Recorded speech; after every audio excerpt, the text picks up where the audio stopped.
ALS, Lou Gehrig's disease, is a terrible illness.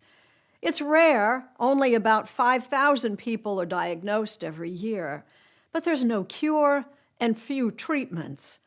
Still, as Lee Cowan tells us, there may be a ray of hope. You can be forgiven if you're a little jealous of Brian Wallach at first. He's good-looking, smart, a track and field athlete at Yale, a graduate of Georgetown Law. All in all, a pretty good catch, as they say. What was it that struck you about Brian?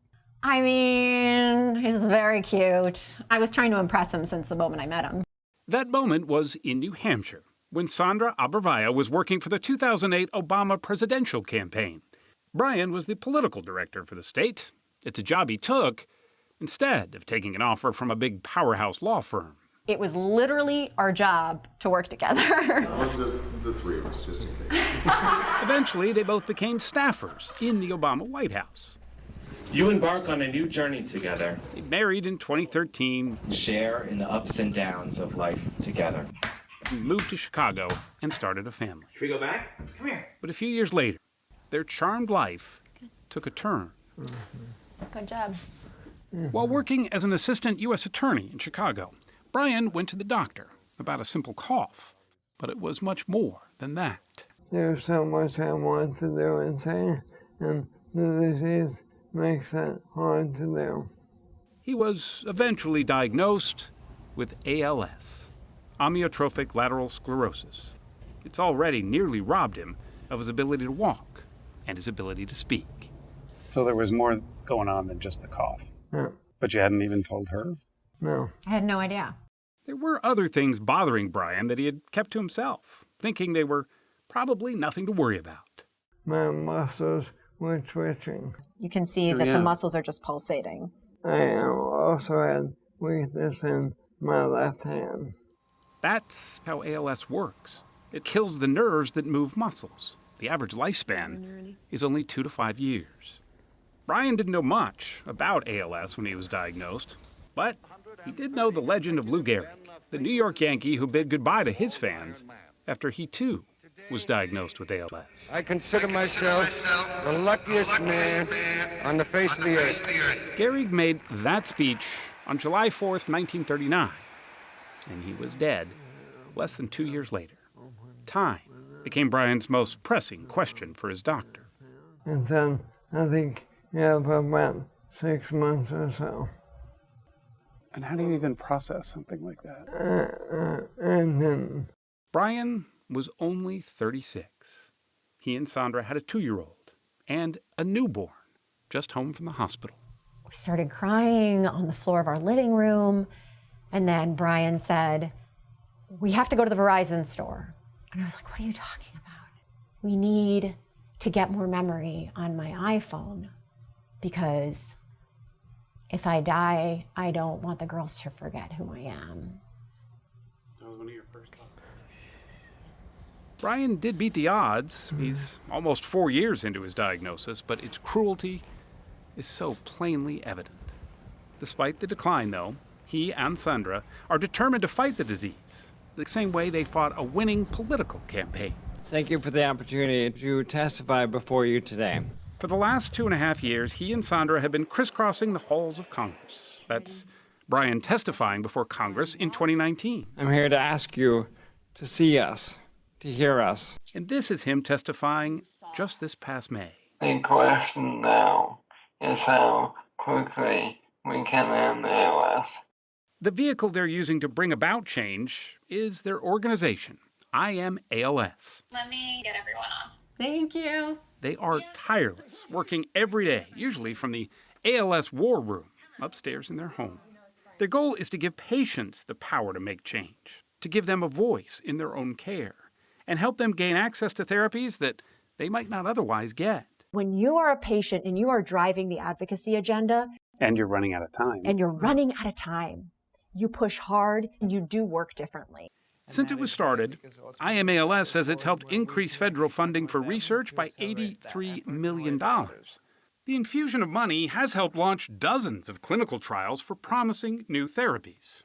So far, there have only been 2 drugs that have been approved by the Food and Drug Administration, the FDA, to treat ALS. But science is perhaps closer today than ever before to a possible breakthrough. For the first time ever, there are a host of drugs in the pipeline that are showing really promising results. And yet, you can't get access. And yet we can't get access. So what's the holdup? FDA is afraid of getting it wrong. I'm going to start with the big ones. The FDA's job, in part, is to make sure therapies are safe and effective. But letting patients accept the risks for themselves is the kind of flexible regulation that Brian and Sandra are begging the FDA to grant to the ALS community. We understand the amount of work when we are facing a disease that's 100% fatal. So we are willing to take those risks. One experimental therapy shows particular promise for ALS patients. It's something called AMX0035, made by Amylyx Pharmaceuticals. That therapy showed in clinical trial studies that it extended life by 6.5 months, which when you have a prognosis of 2 to 5 years, Or like in Brian's case, 6 months. that's living twice as long. Canadian and European regulatory agencies are edging ever closer to approving that drug, but in this country, the FDA wants more time to study it. The extra study is going to take 4 to 5 years. By then, pretty much every ALS patient alive today will be dead. How can you look people in the face and tell them that that's acceptable? There is legislation pending that could help, allowing people to get potentially life-saving drugs before they're fully approved by the FDA. But the wheels of government sometimes need a push. The HIV community faced the same battles when they needed accelerated therapies. It took people who didn't have HIV caring and letting government know that it is unconscionable to deny therapies to dying people. The most promising experimental ALS treatment so far is something called tofersen from Biogen. It appears to slow the progression for a very rare form of ALS. I coach sports. I play sports. I work every day. Chris Snow got access to tofersen through a clinical trial. It's given via a spinal injection every 4 weeks. I don't necessarily feel like myself or look like myself, and I act like myself.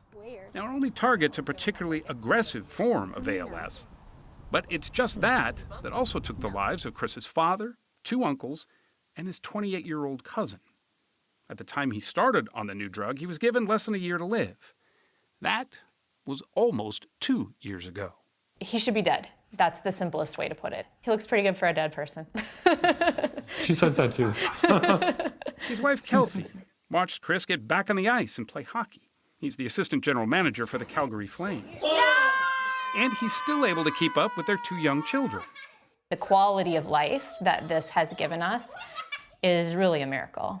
Tofersen hasn't completely halted ALS. Chris has still seen changes in his facial muscles. He can't really smile anymore, and he has trouble speaking and trouble swallowing. But many of his other symptoms have indeed slowed. I don't think I'm dying. My fear is, can I play hockey with my son next winter? It's not, will my son have a dad next winter? That's him teeing off for a round of golf just last month. And, yep, he played all 18 holes. He posts those kind of achievements regularly. Kelsey has a blog of her own about living with ALS. I'm offering up our family. And so if you can see and care about my family and that makes you care about this cause, that's what I'm going for. For all its promise, tofersen, though, won't help Brian's form of ALS, which in some ways makes his efforts all the more remarkable. His ability to still keep his humor while fighting for what at times seems like an insurmountable battle is really courage of a different sort. You don't see this. People with this disease disappear into their homes, and there are simply not enough of them for the world to say. Brian has inked his commitment to curing ALS right on his arm with a tattoo. ALS-YG. The YG means you gone. This takes a lot of effort. Yes. And it takes an awful lot of time. And you don't have a lot of either, really. I don't know what tomorrow will bring, but I'm sure that if it is the last day for me, I want to look back on my life and say I tried, and I hopefully made a difference